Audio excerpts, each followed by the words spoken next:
What's up YouTube? Welcome to another video here at EV Logic. I believe now we're on episode 4.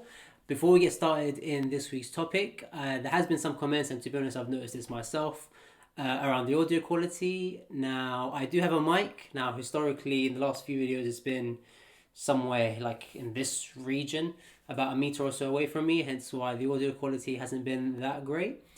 Today, you guys can't see it, but the mic is here, so I'm hoping, fingers crossed, that the audio quality will be slightly better than previous vids. If not, I'll probably need to invest in some sort of to bring the mic closer to my mouth. But I'm hoping you guys are still enjoying the content so far anyway. And before we do begin, please do remember to give a thumbs up to this video and subscribe.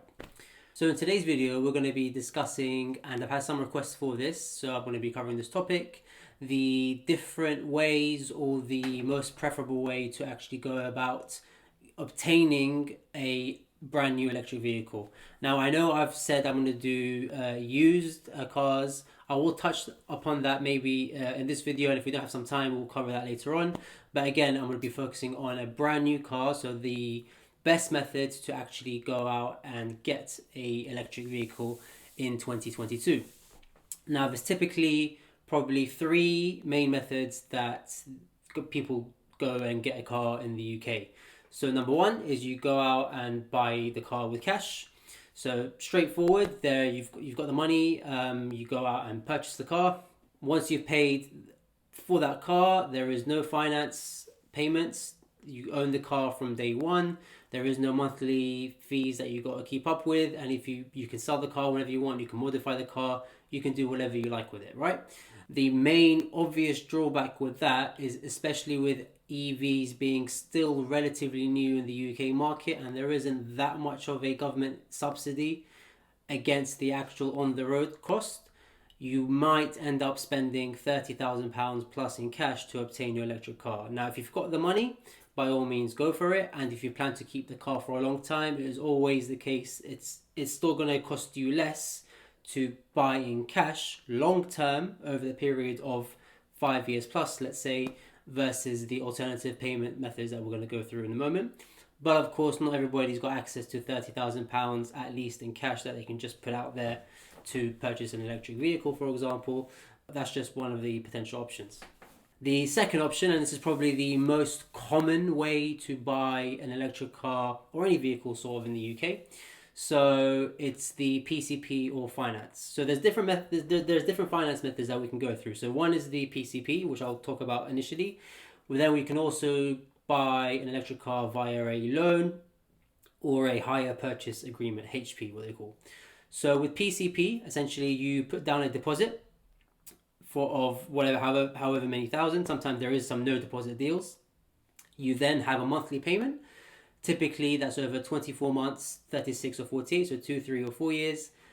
And then at the end you've got a final balloon payment which you can go ahead and pay off, and you keep the car, you give the car back, or what most people do, they trade in, and then any equity they have on that vehicle will be then used as their future deposit. So let's take a hypothetical example. You've got a 4-year PCP, you've put down a deposit, you've got your monthly payments. At the end of the 4 years, you've paid, let's say, £20,000, but the car itself at the time, the end of the 4 years, is worth £15,000. That then leaves you with £5,000 in equity that you've accumulated over time. That £5,000 can be used to go towards another car. Alternatively, you can sell the car, keep the deposit or that £5,000 and move on and do whatever you like. So there is a degree of flexibility, and typically in a 4-year PCP you reach the sort of break-even point at the 2-year mark, so you can give the car back without sort of any penalties, for example. That's one of the options. Alternatively, as mentioned, you can take out a loan or a hire purchase. Now, the drawback with that, I'll start with the drawback first, is that your monthly payments typically are going to be a lot higher because you're financing the actual cost of the vehicle, the total cost of the vehicle over the period of the term. There is no final balloon payment, right? So depending how you want to see it, there is no final balloon payment, but that also means you're going to have higher monthly payments. Now, with a hire purchase, you need to be careful here. To hire purchase, if you take out the finance through the dealership, you don't own the car until that final payment is made. And also the interest rate is probably going to be a lot higher than if you were just to take out a loan and through a bank or through a third party, whatever it may be, as opposed to the dealership. You've then got the cash in your bank account, you buy the car, and the same principle in step one that we talked about in terms of buying cash. You then own the car outright, and again, you can do whatever you like with it. You still got your monthly payments, but if you wanted to sell your car after 12 months, for example, you can do. If you want to pay off your loan, you can. You want to keep the cash, whatever it is, there is more flexibility. So I wouldn't really favorably look at the hire purchase because you don't own the car until the final payment is made and the high interest rate.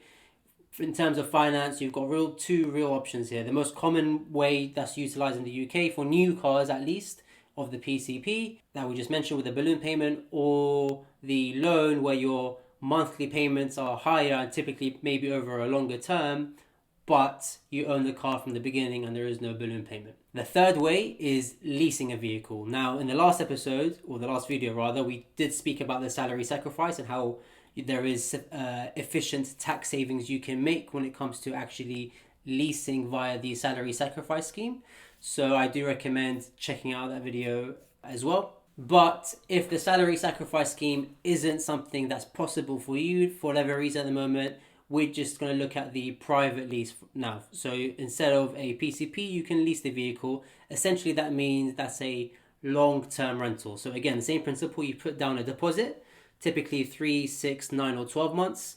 Then you have long-term monthly rentals across a period of 2, 3 or 4 years again. At the end of the term, you give the car back.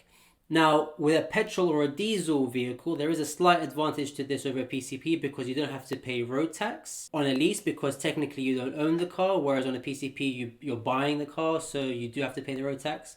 But of course, on electric vehicles at the moment, there isn't any road tax to pay anyway, so that is offset. But the advantage of a lease over a PCP is that the monthly payments are typically a lot lower because you don't own the car. You are paying for the depreciation of the car. And with electric vehicles at the moment, because their residuals are quite high, you can find some really good deals, even outside of the salary sacrifice scheme, if you were to look at leasing over PCP. But again, having said that, on the finance side of things, on the PCP, if you actually do the calculations over the period of 4 years, your deposit might be higher on finance, on an electric car. Brand new electric cars we're talking about right now. Only if you want to buy brand new. We're not talking about used vehicles. Your deposit may be higher on a PCP versus a lease. Your monthly payments may be higher on PCP versus a lease. But actually, when you look at the end of the term, now depending on the deal that you actually get, and I'm going to come to that in a moment, at the end of the term, when you get your equity back from the PCP, you actually might find you would have paid less over the period of time versus a traditional lease where you're just renting the car. Because with the lease, at the end of the 2, 3 or 4 years, you've got nothing to show for it. You need to then fork out a deposit again or pay cash if you want to get your next car, and then you end up sort of stuck in that cycle of leasing over and over again. You do have the advantage though, of course, of you're having a brand new car under warranty, hassle-free. You don't need to worry if anything goes wrong, the manufacturer will fix it. Now, one thing that's important to note with any deal, whether you're buying cash, but specifically when it comes to financing via the PCP or the lease, is you need to, and this is a mistake that a lot of people make, is shop the deal rather than the vehicle. If some people have a car in their mind that they want, and fair play to you, if you can afford it and you can get it, by all means go for that car. But if you're looking for a bargain or some sort of discount, look for, especially with leasing, right? There's always a new hot special offer or a special deal that comes about. Look for those typically again near the end of the month or the end of the quarter or even towards the end of the year. You're much likely to find much greater discounts. So there isn't a real right or wrong answer in terms of whether you were to choose the PCP finance over the lease, because it depends on the deal and the discounts you get at the time. Sometimes you can find, it's the end of the car's cycle. There's about to be a fresh facelift or a new model coming out. The manufacturer needs to get rid of their old stock, so you're going to find an amazing deal on both the leasing or the finance, or vice versa. It really does depend. But what I will say in the context of this channel and electric vehicles is, at the moment, electric cars tend to hold their value quite well. So if you can afford a sufficient upfront deposit typically, let's say 10 to 20% of the value of the vehicle. So 20% being at a much higher end, let's say around 10%. So if it's a 40 grand car, you put down at least £4,000. £8,000 is around the 20% mark. If you can put more, that's great. But because the residuals are quite high, and even though your monthly payments might be higher on a PCP with an electric car versus lease, and the deposit is going to be more, at the end of the term, because the value of the car is still quite high, you're likely to get a lot of that back. And especially in today's crazy market now, it's never been seen before. Used cars, for whatever reason, well, there's actually a multitude of reasons, COVID, shortages, long lead times. Sometimes I'm seeing with Jaguar Land Rover, you're looking at maybe 12 months plus if you want to order a new car, hence why the used car market is so inflated. And actually, there's an interesting story. I remember a few years ago, I was looking at a Volkswagen Arteon, just randomly window shopping. And that was a 17 plate at the time, so this is back in 2019. So about 2 years old. It's just a normal petrol vehicle. That same car, 17 plate again, now in 2021, 2022, so it's now 4 or 5 years old versus 2 years old, has gone up in price. So the same car that's now 3 years older, more mileage, has appreciated in value. That's never been seen before in history, and it is a bubble. It will burst at the moment because it's not sustainable. But for now, the used cars are appreciating as opposed to traditionally where they depreciate in value. Now, I'm not going to say that's going to continue for electric cars. Of course it's not. But the depreciation on EV at the moment, because it is still such a novelty and some of the incentives are still great in terms of the no congestion charge in London, the no road tax, the low benefit in kind tax, etc. The residuals are still quite high versus the more traditional petrol and diesel vehicles. So you might be better off financing on PCP versus a lease. Now, again, I don't want to give any sort of financial advice, and I'd always suggest to make sure whatever financial product you do take out, that you can afford it and it does suit your circumstances, and also to shop the deal as opposed to the vehicle. If the vehicle you want is, there isn't significant savings to be made, it might be better off waiting. Or if you really want that car, and actually sometimes, to be fair, a lot of the electric cars right now have no discount on them. If you want, for example, a Kia EV6, a Hyundai Ioniq 5, a Tesla Model 3, the list price is what you get. That's what you need to pay for. For some hybrids, some plug-in hybrids and self-charging hybrids, there are some discounts if you time it right with the vehicle and the right time of year. So definitely have a look around. Now, lastly, if you are looking to keep your electric car long-term, so I'm talking 5-year plus, it's always the longer you keep your car generally, the cheaper it is to own, because you don't need to be financing constantly a new vehicle or a new asset every 2, 3 or 4 years. If you want to keep your car for 5 years or longer, and to be fair with electric cars, as mentioned before, there's very few moving parts, so the maintenance is a lot less drastic than on a petrol or a diesel vehicle, for example. So if you're happy to keep your car long term, I would always suggest to advise to buy outright if you can, either via a loan or partially via cash and then loan for the rest. Reason being, over the course of that period of time, the 5 years plus, you will end up paying less because the interest rates are going to be less, and also because you own the car from the beginning than if you were to lease or to PCP. The maths adds up. The dealerships always want to push these financial products to you because that's where they profit. And to be fair, with the leases and finance, it is an accessible way to get your hands on a brand new shiny electric car. Because a lot of the cars are still relatively quite new, it's difficult to buy outright. If you're happy to wait, if you still got a vehicle now and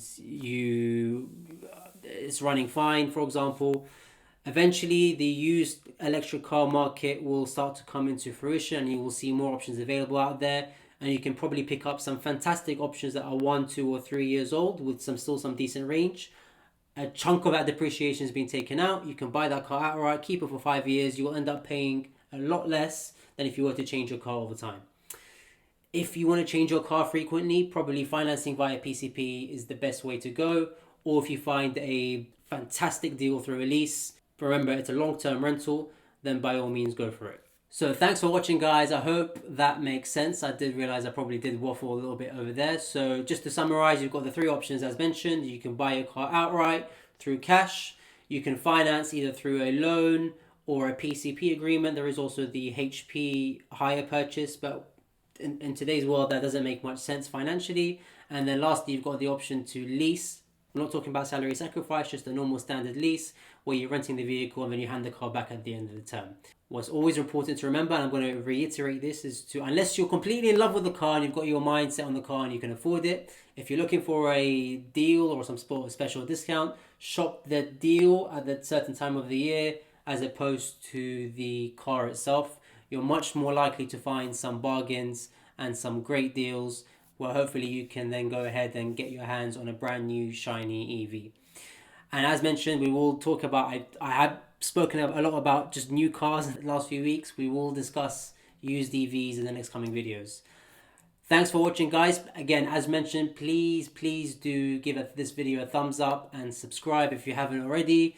Leave your comments down below for any sort of content that you guys wish to see. And also do let me know if you currently have a car on order, and whether you're financed it or leased it, what's your personal experience of doing the two. And if not, if you are going to get an electric car, what sort of car are you looking to get, and that sort of thing. I'm happy to answer those questions. Thanks for watching, guys. Peace out.